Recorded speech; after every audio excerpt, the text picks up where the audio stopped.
We have this upper area.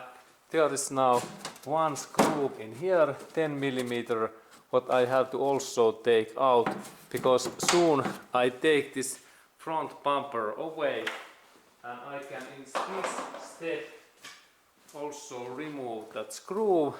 A little bit movement and just in here,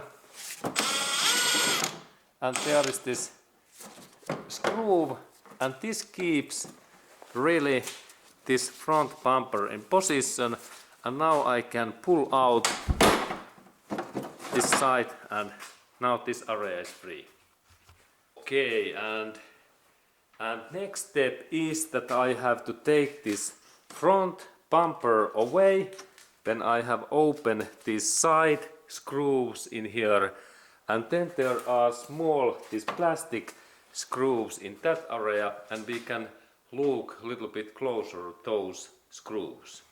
Okay, and there is really these small plastic screws in Toyota.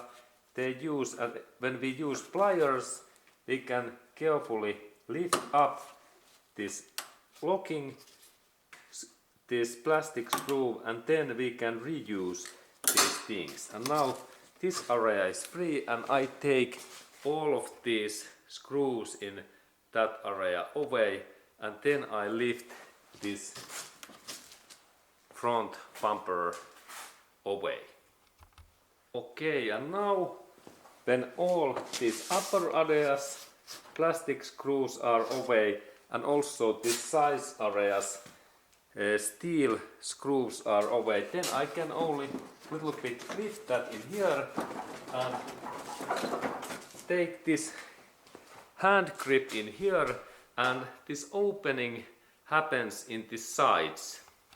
Now when all screws are here away, I only take my hand in here, a little bit pull out in that way, and same thing in another side in here.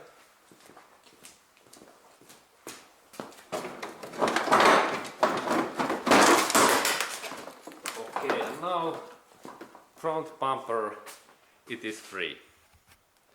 Okay, and also I can take this soft material away, because soon we take also away this steel bar, and it is our next task. But before of that, we take all these engine and gearbox fluids away, and let's go to check this thing.